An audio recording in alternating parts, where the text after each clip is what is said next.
Declaro aberta a 14ª reunião extraordinária da Comissão Parlamentar de Inquérito destinada a investigar a atuação do Grupo Movimento dos Trabalhadores Sem Terra, do seu real propósito, assim como dos seus financiadores. Na ordem do dia de hoje está prevista a realização de audiência pública e também a tomada de depoimentos. Nós recebemos aqui hoje 3 integrantes ou ex-integrantes do Movimento Sem Terra no estado da Bahia, que trazem consigo a experiência, o conhecimento, a vivência desse movimento naquela região. Então, eu gostaria, sem mais delongas, passar a palavra para o senhor Elivaldo, para que nos conte um pouco como ele foi parar no Movimento Sem Terra, como ele chegou no assentamento, enfim, qual é o seu histórico, portanto, até a chegada naquele movimento. O MST, ele tem métodos para captar as pessoas na zona urbana. E um deles é buscar pessoas menos esclarecidas, pessoas que sejam fáceis de serem dominadas, pessoas que sejam fáceis de serem induzidas e até mesmo difícil de se libertar de algo que se amarra. Aí aparece um movimento sem terra chamado MST, se apropria de uma bandeira da reforma agrária, junto com ele outros primos, MLT e outros, e começa a cooptar as pessoas na zona urbana para trazer para dentro de uma área, sob uma falsa promessa que eles nos daria esta área. Normalmente líderes, pessoas que começam a conduzir o movimento diante de uma bandeira do MST, que é tido como um movimento social, mas na verdade, para quem vive numa área de assentamento, é para quem vive, quem sabe o que está lá dentro, quem passa, quem sabe o que é uma sarna dentro de um acampamento, fossas a céu aberto, o que é barracos amontoados um em cima do outro. E isso é um método. Ainda que chegue alguém que queira mudar, melhorar aquilo ali, não passa essa proposta. Porque é aquela forma que eles têm de reportar para a mídia, de mostrar para o mundo que ali tem pessoas pobres, miseráveis, precisando de ajuda, precisando de um pedaço de chão para produzir. O MST quer um CPF, um RG e um título de eleitor. E aí, tendo essas qualidades, tendo esses apetrechos, tá bom. Aí leva para dentro da área e a partir dali começa um doutrinamento de como a gente deve ver a sociedade, né? Então, normalmente são pessoas pouco esclarecidas, fáceis de ser conduzidas. E quando a pessoa se recusa a ir, o que acontece? Quando a pessoa se recusa a ir por uma vez, inventa uma doença, diz que está com dor de cabeça, não quer ir, está com medo da invasão, que é de noite, normalmente é de madrugada essas invasões. A primeira vez passa, a segunda, já começa o militante encostar nele e da terceira em diante, ele tem que desocupar a área, porque ele não está fazendo a luta. E como é que eles exercem essa medida de forçar a desocupação de área?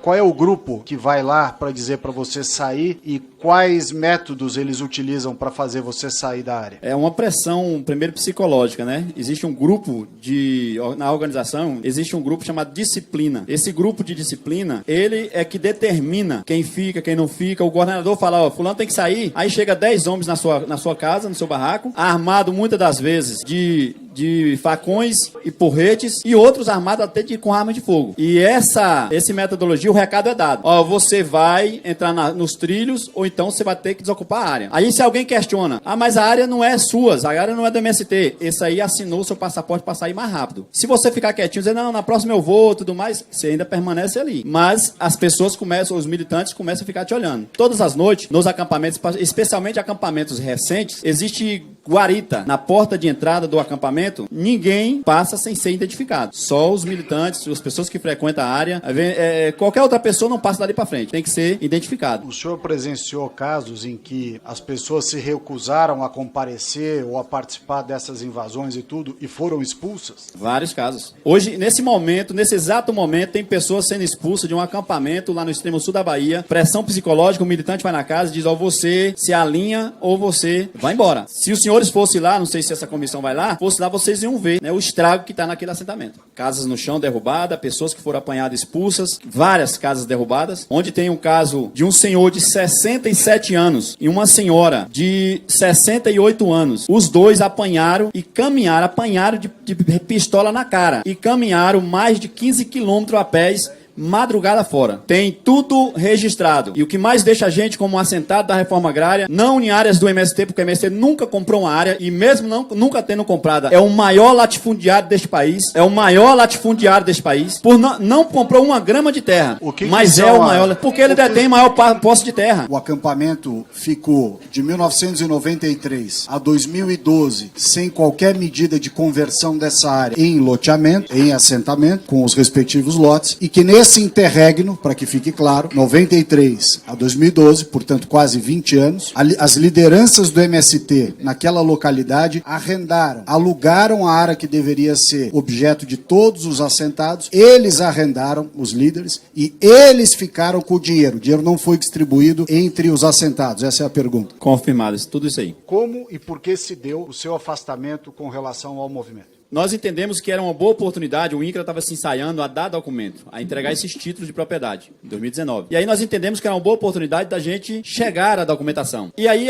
nós começamos a nos mobilizar com empresas na região para que pudesse estar medindo a nossa área. Só que nós não tínhamos recurso, e o INCRA disse que não tinha recurso também para fazer essa medição. E a medição é prerrogativa do INCRA. Ele é que tem que medir, parcelar e entregar. E aí nós conseguimos uma empresa para medir essa área nossa. Ela doou para nós o perímetro, doou para nós a medição da área como um todo. Aí começa a briga, porque até aí a gente achava que não ia ter briga. A gente estava rompendo para uma documentação. Depois que nós conseguimos essa anuência do INCRA, que é uma permissão do INCRA para medir o assentamento, o MST se manifestou e disse que quem trabalhasse para medir aquele assentamento ia ser expulso. Como é que faz? Tem mais de 70 pessoas procurando o documento, querendo ser titulado, e o movimento está dizendo que não é para ser titulado, que não é para fazer esse movimento a favor da titulação. O governo quer dar, o INCRA quer dar o documento. Como é que nós não vamos pegar o documento, moço? Ele disse, não, quem tiver querendo documento a partir de tal data, nós vamos colocar 1000 pessoas, o MST vai colocar 1000 pessoas dentro da Rosa do Prado e vamos quebrar todo mundo no pau e botar para correr. Falei, mas rapaz,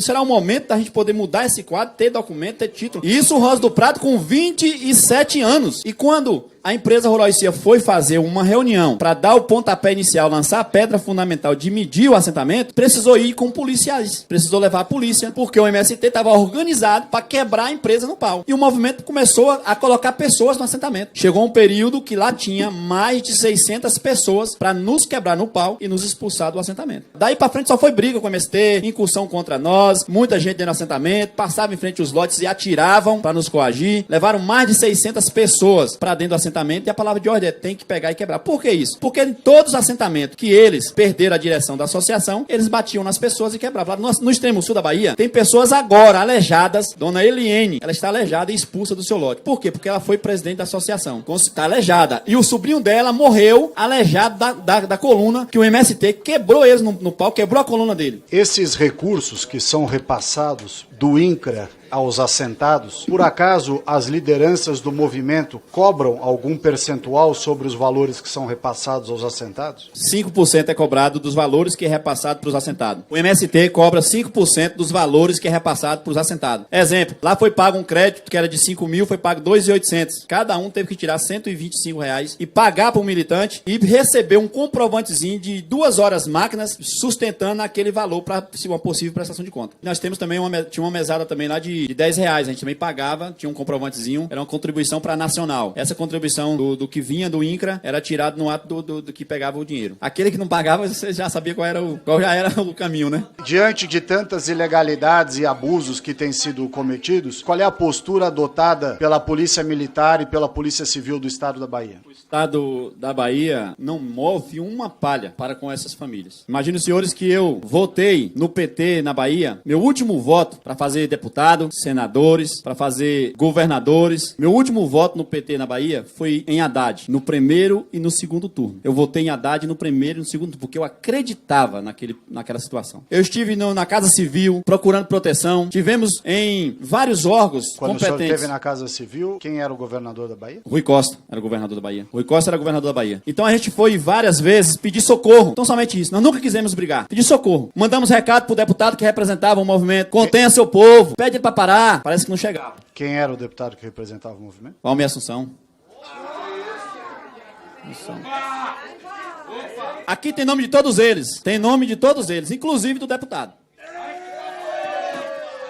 A gente não veio aqui para brincar, a gente veio para falar a verdade. Colocar na mesa o que nós sofremos. E se vocês quiserem tomar testemunho dessas verdades que nós estamos colocando aqui, vá na base. Nós procuramos vários políticos. Não acontecia nenhuma agulha ser movida por nós. Nenhuma. Já chegou a polícia na minha casa, policiais na minha casa e dizer, olha, tome cuidado. O que querem para você não é coisa boa. Mas nós conhecemos você, sabemos que você é um homem de honra e quer coisa boa para esse assentamento. E o que pedirem para fazer, nós não vamos fazer. Qual é o modo de proceder desses grupos durante os períodos eleitorais, tanto nas eleições nacionais quanto municipais? Desconheço qualquer um dos senhores que for candidato na nossa região, no estado, que tenha coragem de entrar em um assentamento se não for apoiado pelo seu deputado, por quem eles querem. É proibido votar em alguém que eles, o militante, não apoiem. E o que acontece Proibido. se alguém votar? Se votar, acontece o que aconteceu no meu assentamento. Tem 2, 3 famílias lá que foram expulsas, não, quase que expulsas. Fugiram de casa, dormiram fora, um senhor que está lá desde 93. E ele dormiu fora de casa com alguns camaradas, alguns vizinhos dele ali, dentro do lote, porque eles apoiaram um candidato a vereador diferente do que o MST apoiava. Então, se você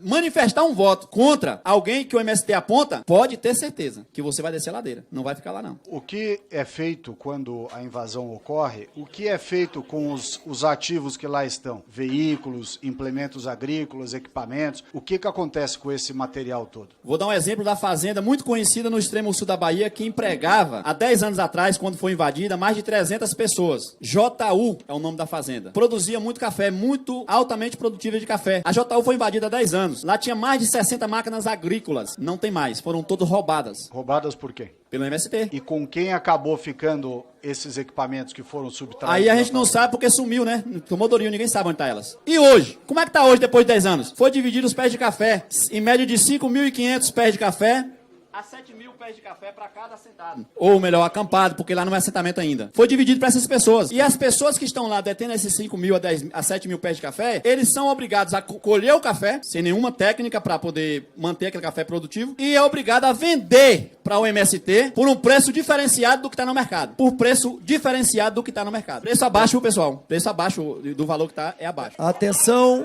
atenção.